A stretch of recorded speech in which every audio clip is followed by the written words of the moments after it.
Bismillahirrahmanirrahim. Assalamualaikum warahmatullahi ta'ala wabarakatuh. Alhamdulillahi rabbil alamin. Wassalatu wassalamu ala ashrafil anbiya'i wal mursalin wa ala alihi wa sahbihi ajma'in. Subhanaka la ilma lana illa ma 'allamtana innaka antal alimul hakim. ولا حول ولا قوة إلا بالله العلي العظيم. أما بعد. Yang saya hormati Al-Fadhil Tuan Imam, tuan-tuan di Qaryah Masjid Kota Damansara, para jemaah yang dirahmati oleh Allah Subhanahu wa taala. Semoga Allah mengampuni dosa-dosa kita dan seluruh kaum muslimin dan muslimat. Allah mengurniakan kita kesihatan, afiat. Malam ini malam 12 Rabiul Awal, Maulidul Rasul esok, sambutan Maulidul Rasul.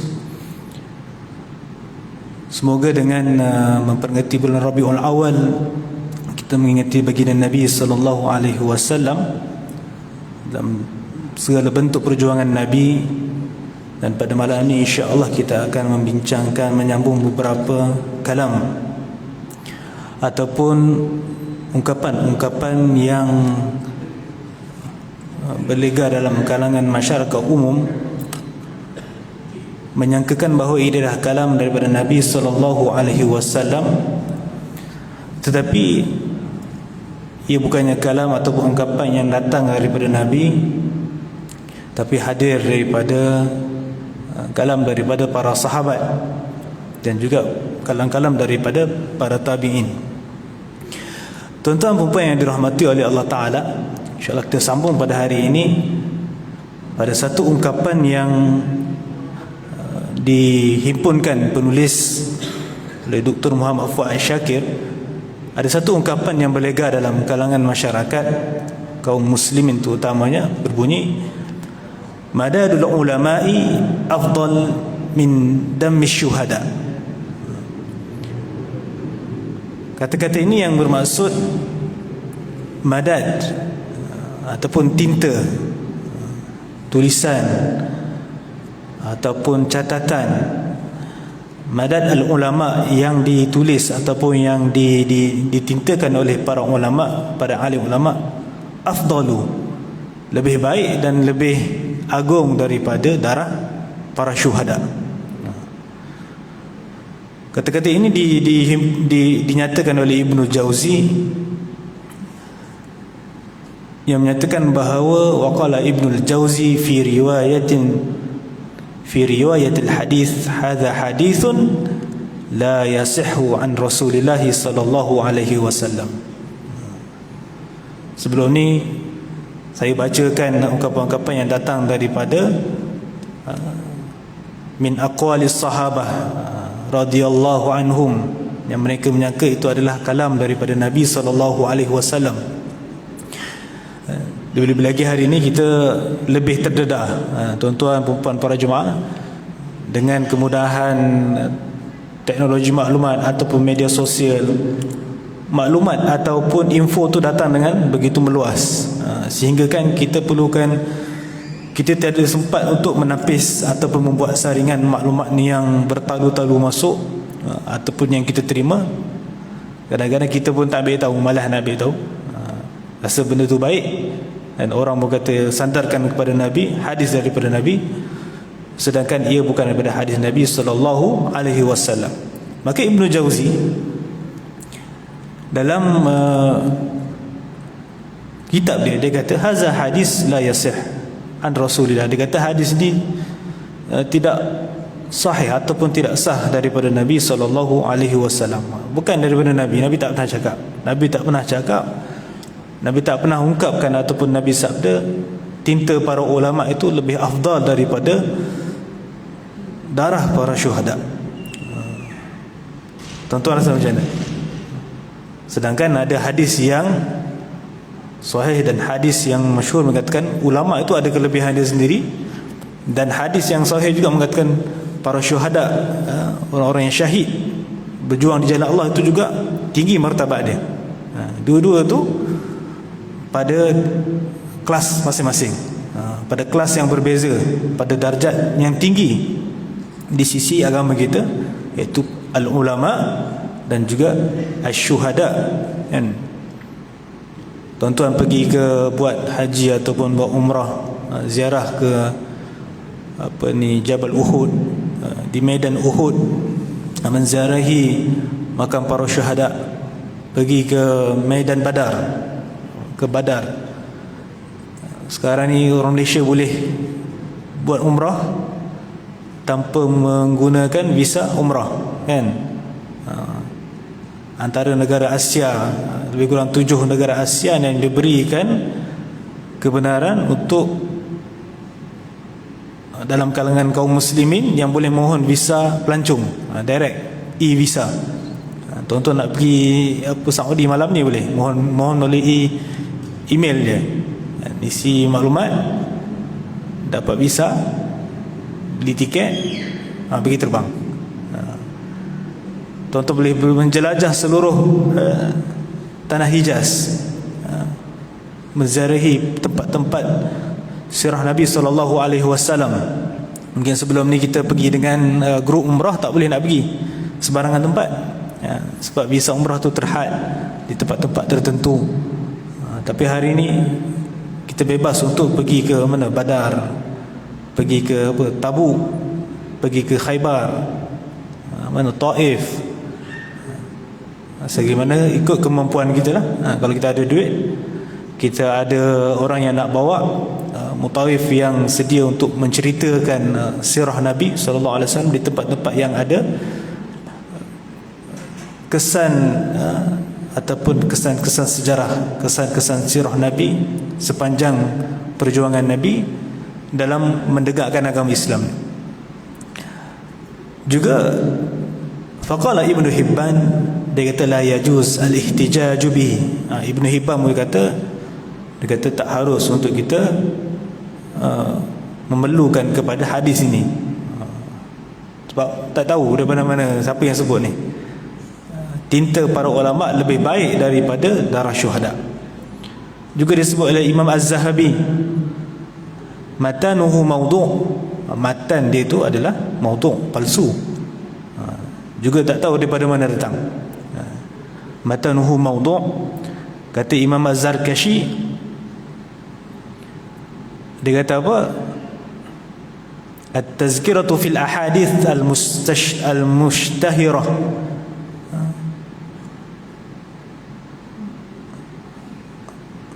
fi juz'ihi riwayatul kibar anis sigar anil Hasan al-Basri. Kata Imam Zarkashi, dia kata-kata ni adalah ungkapan yang pernah diriwayatkan oleh para ulama kibar ataupun ulama sigar, yang mengatakan bahawa kata-kata ni sebenarnya Hasan al-Basri yang sebut. Siapakah Hasan al-Basri? Ya, mungkin tuan-tuan sebelum ni pernah dengar selalu ungkapan sebut Hasan al-Basri, kata Hasan al-Basri.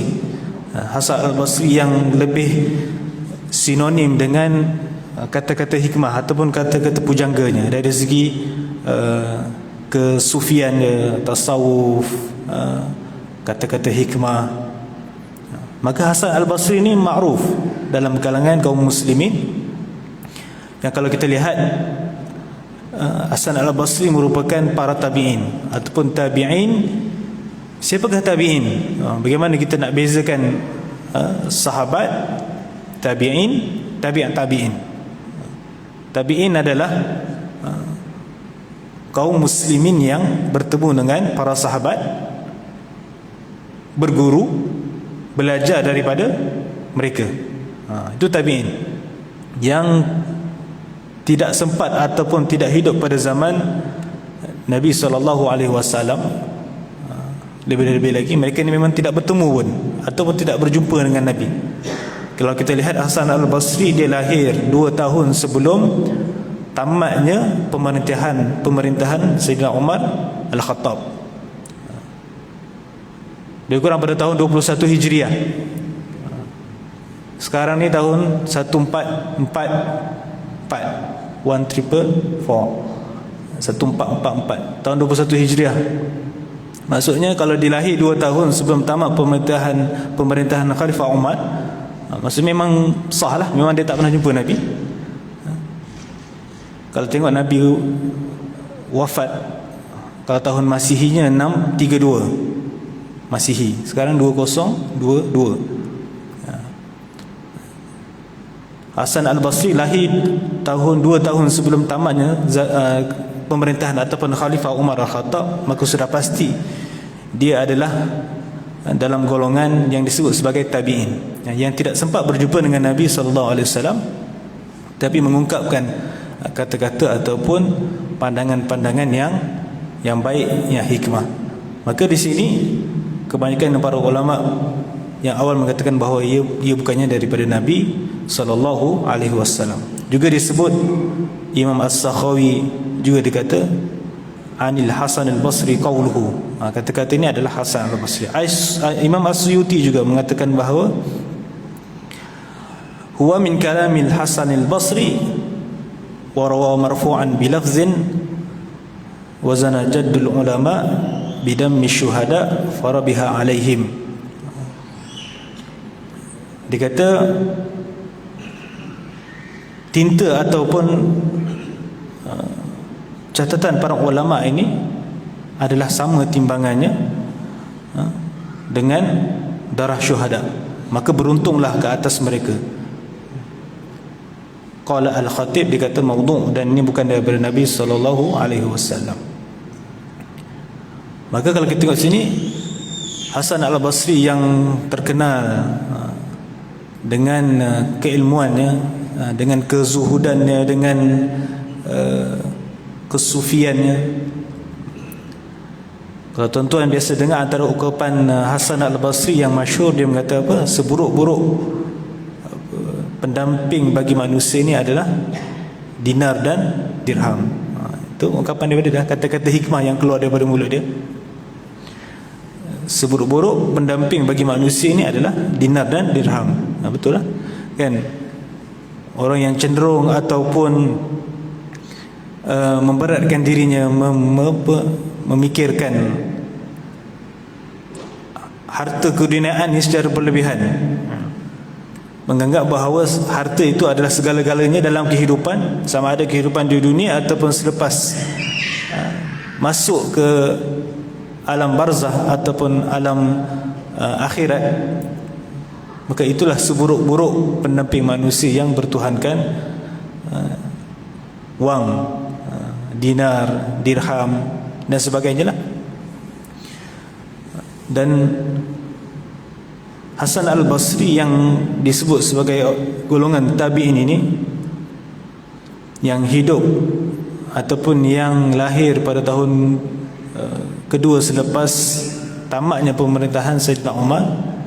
Kalau kita lihat, golongan tabi'in ini lahir ataupun dikira sebagai golongan tabi'in ini adalah mereka yang lahir selepas kewafatan Nabi, yang bermula sejak zaman Muawiyah bin Abi Sufyan.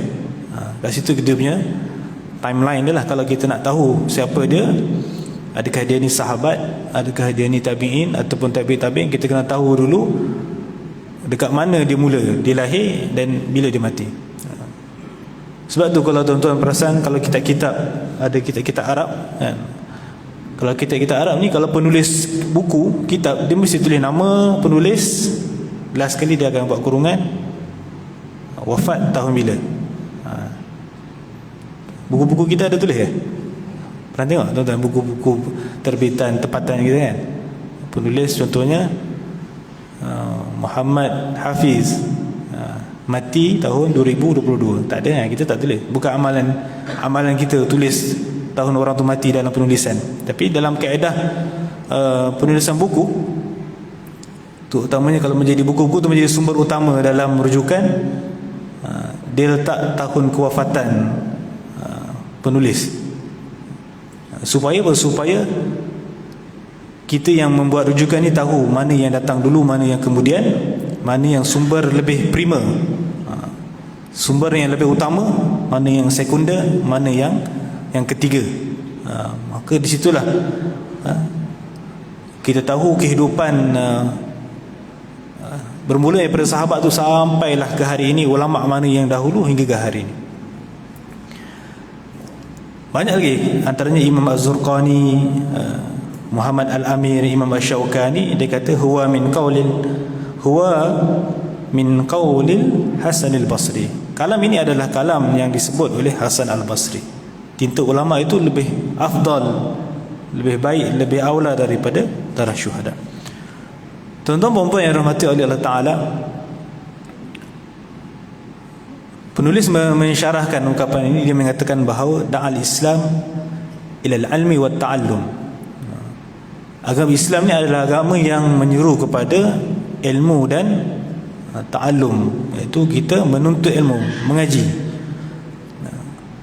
Kerana setiap amalan ataupun setiap ibadat yang kita lakukan pada hari ini perlukan kepada pengetahuan ilmu. Dan juga dalam masa kita nak dapatkan ilmu tu dah dengan cara ta'allum, kita menuntut, kita belajar, kita mengikut disiplin ilmu tu, macam mana kita nak mahir dalam satu perkara. Tidak dapat tidak, memang kena melalui jalan dan cara itu. Wa karama ahlul ilmi wa ja'ala lahum makanah bainal muslimin, dan dimuliakan dalam kalangan orang-orang yang berilmu ini, dan dijadikan bagi mereka makanah, satu kedudukan bainal muslimin, dalam kalangan orang-orang Islam. Memang betul lah, seperti mana dinyatakan dalam surah Yusuf. Allah kata apa? A'udzubillahi minasyaitonir rajim, narfa'u darajatin man nasha' wa fawqa kulli dhi 'ilmin 'alim. Ayat Yusuf, surah Yusuf ayat yang ke-76. Kami angkat, narfa'u, kami angkat darajat orang yang kami kehendaki, dan wa fawqa kulli dhi 'ilmin 'alim, dan di atas setiap orang yang berpengetahuan itu, orang yang berilmu itu, ada yang lebih mengetahui. Maksudnya Allah nak memilih orang-orang yang dianggap sebagai al-ulama. Bukannya ulama itu yang menentukan diri dia. Saya ulama, kau boleh dengar cakap saya, tak. Al-ulama itu diiktiraf oleh masyarakat, diiktiraf oleh satu kumpulan orang-orang yang berilmu. Dan bagaimana profesor di universiti itu dilantik menjadi profesor.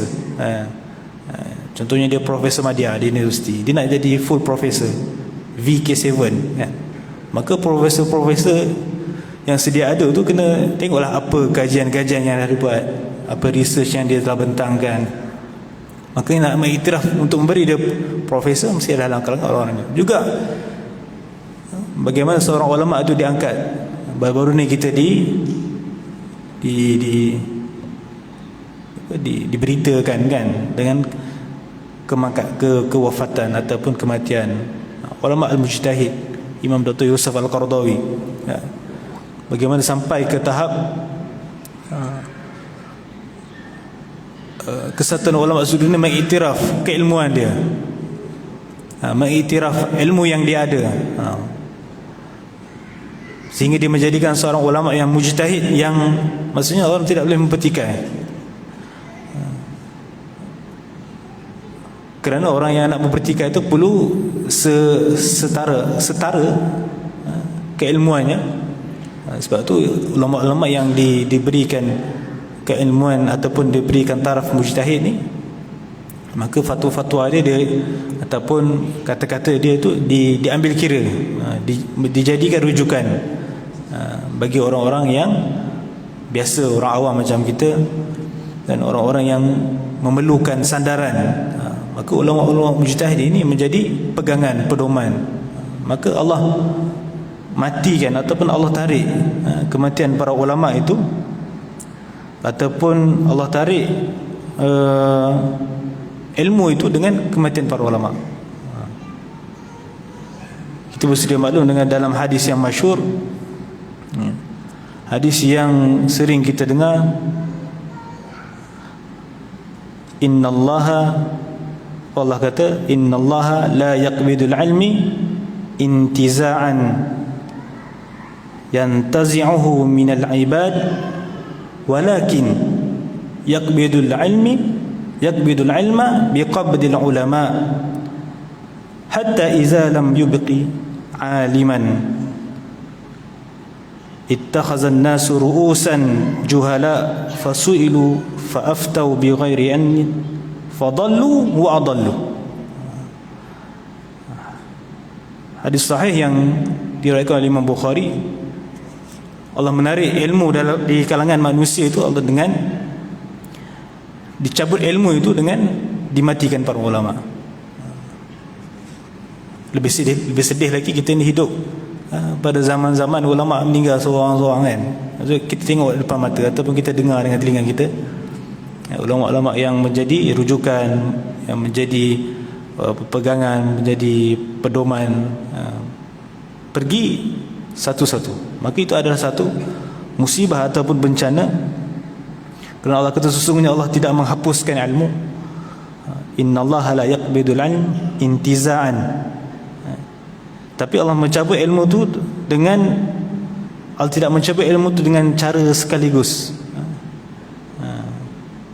La yaqbidul ilm intiza'an, secara kalau hilang ilmu tu hilang di atas muka bumi secara serentak, tak. Tapi Allah menarik ilmu itu dengan menghapuskan ataupun dengan mematikan kematian ulama sehingga tiada lagi orang yang alim. Maka tinggallah orang-orang yang apa Nabi sebut, orang-orang yang juhala, orang-orang yang jahil. Ittakhazan nas ru'usan juhala fasu'ilu fa'aftau. Sekarang ni memang kita duduk zaman dia lah ni kan? Zaman orang-orang jahil diangkat menjadi pemimpin. Orang-orang jahil didengari pandangan-pandangan dia, dan orang-orang yang tidak ada autoriti ataupun tidak ada ahlinya dalam bidang dia, yang itu berlaku dan kita melihatnya. Maka fasu'ilu fa'aftau, apabila dia tanya, dia berikan fatwa, maksudnya dia memberikan jawapan, tapi jawapan yang apa tuan-tuan? Fadallu wa adallu, jawapan yang sesat dan menyesatkan. Maka itulah bala yang ditimpa oleh kita apabila orang-orang yang sepatutnya berada pada tempatnya disisihkan, dicantas, dibuang. Maka orang-orang yang tidak berada di tempat, maka berlaku benda tu. Kita mengalaminya dan kita merasainya benda-benda begitu, maka rugilah kita sebagai kaum muslimin apabila dimatikan para ulama. Lebih-lebih lagi pada zaman kita melihat dan kita mendengar dengan mata dan telinga kita sendiri. Tuan-tuan perempuan yang dirahmati oleh Allah Ta'ala, wa Rasulullah sallallahu alaihi wasallam da'ana ila takrimil ulama. Sesungguhnya Nabi sallallahu alaihi wasallam ini mengajar kita, menyeru kita kepada memuliakan, menghormati al-ulama. Wa arsyaduna ahlul ilmi ila at-tawadu' lil ulama'i wa ijlalihim bainan nas. Dan juga kita diajar ataupun disuruh supaya dalam kalangan ahli ilmu tu, orang yang menuntut ilmu, yang belajar itu, supaya tawaddu', rendah diri kepada orang-orang yang disebut sebagai orang-orang yang al-ulama, dan wa ijlaluhum bainan nas, dan mengangkat mereka itu dalam kalangan manusia. Walihaza jaa hadzal qaul karim litaqiyallahu al-Hasan al-Basri da'watu ila kathratul ilm wa ta'allum. Maka ungkapan Hasan al-Basri ini sebenarnya bukan nak membezakan golongan syuhada. Bila sebut, betul ke tinta ulama itu lebih baik daripada darah syuhada, sedangkan para syuhada ini tingkatan ataupun level dia tinggi. Sebab kalau dia berjuang di jalan Allah dan dia mati di jalan Allah tu, terus masuk syurga tanpa hisap. tang mana pula kata tinta ulama lebih baik. Tapi penulis kata, dia kata bukanlah ungkapan ataupun apa yang disebut Hasan al-Basri ini untuk menafikan syuhada, golongan syuhada, tapi adalah semata-mata untuk da'watun ila kathratil ilm wat ta'allum.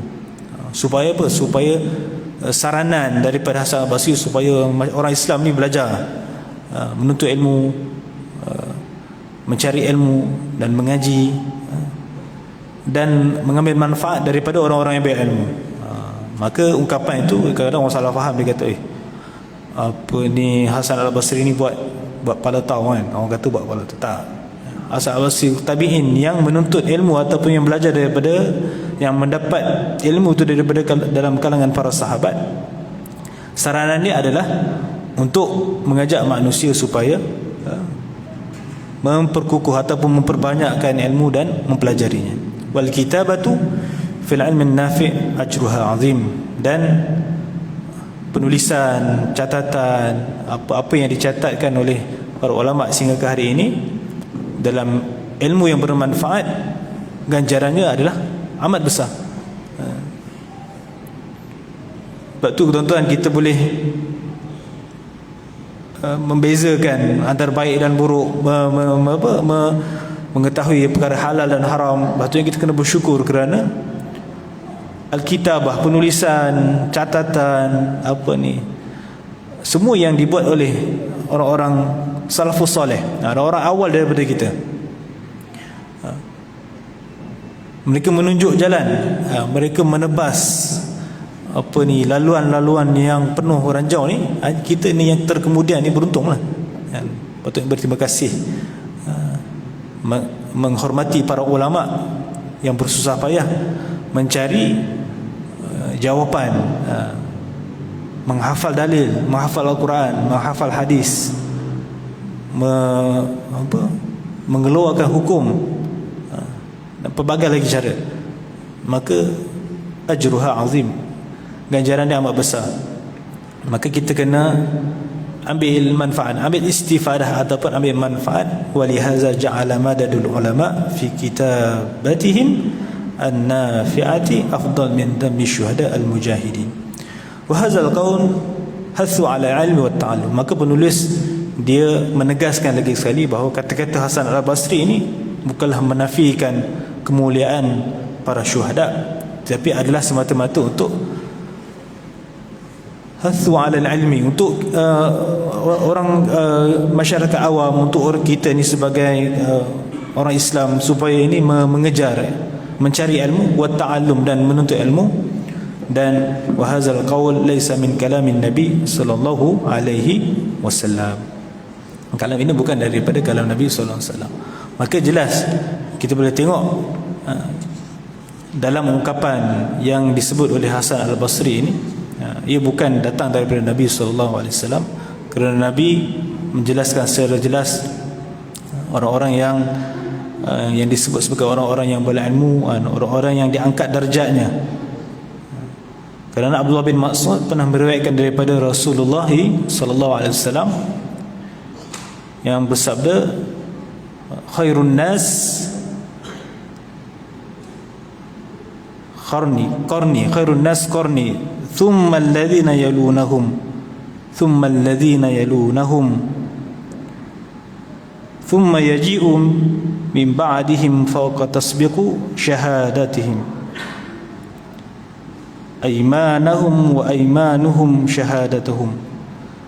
Hadis ini nak menceritakan kepada kita bahawa yang dimasukkan sebagai sebaik-baik manusia ataupun seafdal-afdal manusia ini adalah, Nabi kata, adalah yang berada pada kurunku, yang lahir ataupun yang sempat berjumpa dengan Nabi, yang sezaman dengan Nabi, yang dapat ilmu ataupun dapat wahyu direct daripada Nabi sallallahu alaihi wasallam. Itu para sahabat lah yang beruntung, yang keabsahannya dari segi amal ibadat, dari segi ilmu dan sebagainya. Kemudian Nabi kata thumma alladhina yalunahum, dan kemudian yang mengiringi mereka. Maksudnya selepas Kalau tengok sahabat itu adalah orang-orang Muslim yang hidup ataupun bertemu dengan Nabi. Itu takrifan sahabat kan. Dan mati di dalam Islam. Sempat jumpa Nabi, bertemu dengan Nabi ataupun lahir pada zaman Nabi. Dan Nabi kata summal ladzina yalunahum, orang yang mengiringi mereka, maksudnya tabi'in.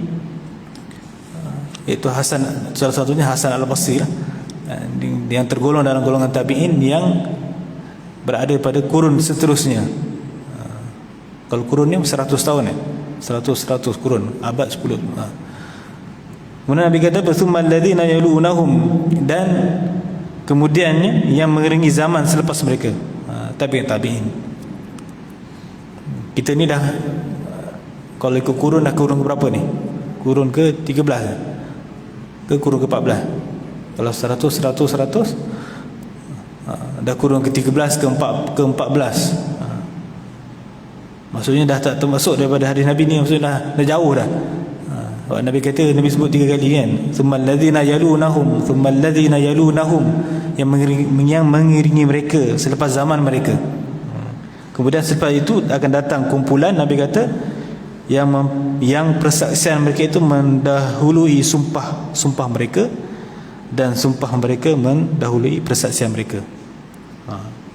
Maksudnya zaman-zaman dah semakin jauh, maklumat semakin tersasar, ilmu semakin tersasar, sehingga Nabi kata thumma yaji'u min ba'dihim fawqa tasbiqu syahadatuhum aymanahum wa aymanahum syahadatahum.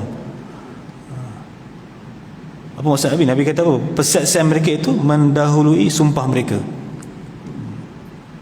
Dia dah, sebelum tahunya kebenaran, dia dah bersumpah dulu. Benda tak pasti lagi, tapi dah menyatakan apa benda tu benar, ataupun menafikan benda tu. Sedangkan benda tu, kebenaran tu berada di, belum lagi terbukti. Maksudnya zaman tu kita akan sampai. Maka zaman tu zaman hari inilah, yang mana Nabi kata persaksian mereka itu mendahului sumpah mereka, dan sumpah mereka mendahului persaksian mereka. Apabila berlakunya huru-hara ataupun ketidakpastian, mana yang betul dikatakan salah, yang salah dikatakan betul, maka itulah disebutkan oleh Nabi SAW, yang seperti yang diriwayatkan Imam Bukhari, nak menyatakan bahawa kurun-kurun yang awal itu dalam kalangan sahabat, tabi'in, mereka lah golongan-golongan yang dikatakan sebaik-baik manusia sehinggalah ke hari ini. Mungkin dah tak ramai lah, semakin sedikit, semakin jauh. Semoga kita semua tergolong dengan golongan-golongan yang disebutkan sebagai khairun nas, yang dikatakan sebagai sebaik-baik manusia, yang dapat memimpin manusia ataupun mengajak manusia melakukan perkara-perkara yang baik, dan menjauhi perkara-perkara yang buruk. Itu antaranya kita diajar doa, Allahumma arinal haqqa haqqa warzuqna ittiba'ah, wa arinal batila batila warzuqna ijtinabah. Ya Allah, ya Tuhan kami, tunjukilah kami ataupun berilah pandangan kami itu dengan melihat kebenaran itu adalah kebenaran. Antara doa yang kita disarankan untuk berdoa, sebab kita berada pada zaman yang kita tak tahu mana satu betul, mana satu yang tak betul. Allahumma arinal haqqa haqqa warzuqna ittiba'ah, dan kurniakan kami untuk kami mengikuti cara yang begitu, melihat kebenaran itu sebagai kebenaran. Wa arinal batila batila, dan melihat kebatilan ataupun kepalsuan, kejahatan, kemungkaran itu sebagai satu kebatilan. Wa arinal batila batila warzuqna ijtinabah, dan kurniakan kami supaya kami ini dijauhi ataupun dihindari, dipalingkan daripada perkara-perkara yang batil. Dan semoga kita semua tergolong dalam golongan-golongan yang diberikan mendengar perkara-perkara yang baik, lantas melakukan perkara kebaikan tersebut. Allahumma ja'alna minal ladzina yastami'una al-qaul fayattabi'una ahsana. Dan jadikan juga kami orang-orang yang mendengar perkara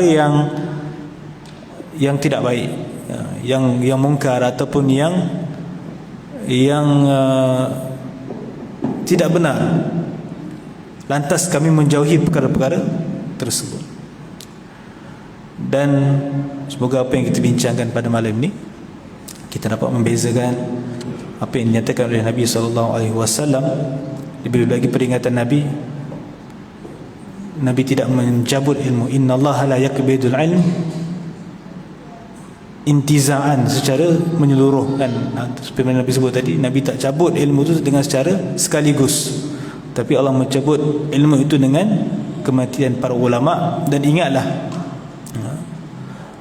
dan Nabi berikan peringatan kepada kita, apabila ittakhazan nas, apabila manusia mengambil orang-orang dalam kalangan juhala, fasuilu fa'aftau, apabila dia tanya, apabila orang ramai menganggap orang jahil ini, orang-orang berpengetahuan, bila ditanyakan kepada mereka, mereka memberikan fatwa ataupun menjawab soalan-soalan yang bukan ahlinya, maka akan sampai satu masa fa'adallu wa'adallu, dan kamu ni akan berada dalam keadaan sesat dan menyesatkan.